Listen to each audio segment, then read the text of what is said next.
Hello, my name is Tony Dong.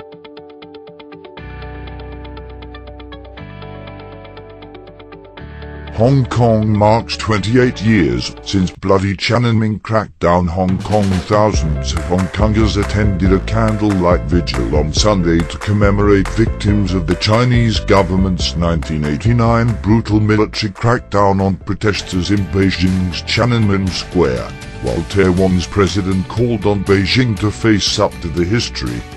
Hundreds if not thousands of unarmed protesters and onlookers were killed late on June the 3rd and the early hours of June the 4th, 1989, after China's communist leaders ordered the military to retake Tiananmen Square from the student-led demonstrators. Commemoration of the events, whether public or private, remains taboo in mainland China. Taiwanese presidents, students and citizens who challenged the political system in China inspired a generation. She appealed to Beijing to face up to June the 4th with an open mind and said Taiwan was willing to share its experiences of transitioning to democracy in the late 1980s to ease the pains of such a transition in the mainland. For democracy, some are early, others are late, but we would all get there in the end, Zhao wrote on Twitter.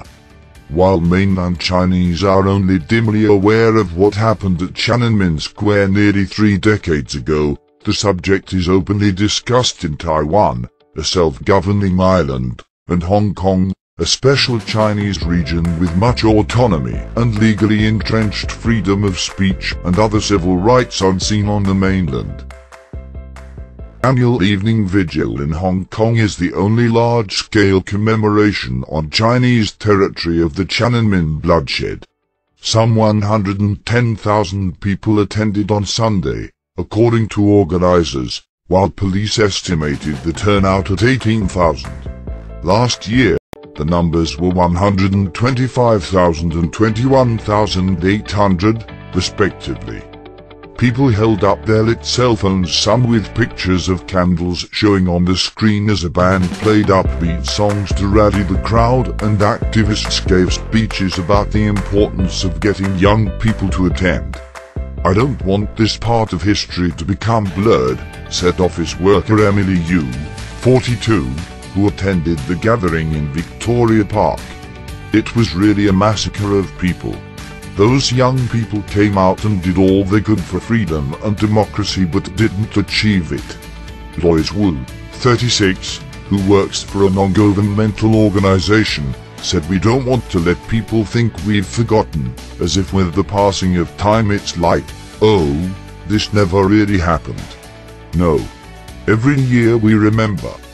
In Taiwan, dozens of people gathered at Taipei's Chiang Kai-shek Memorial Hall on Sunday night, observing 3 minutes of silence as they remembered the victims of the crackdown. In her posts, Taiwanese President Tsai also called on Beijing to allow a pro-democracy activist from Taiwan, who was detained in the mainland in March, to come home.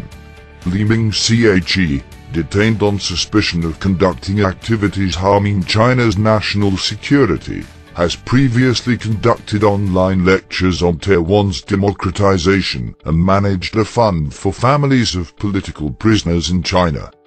Relations between Beijing and Taiwan have been near an all-time low since Tsai, whose Democratic Progressive Party has advocated for Taiwan's formal independence, took over as president a year ago. Since then, Beijing has cut off contacts with Taiwan's government and discouraged mainlanders from visiting the island as tourists.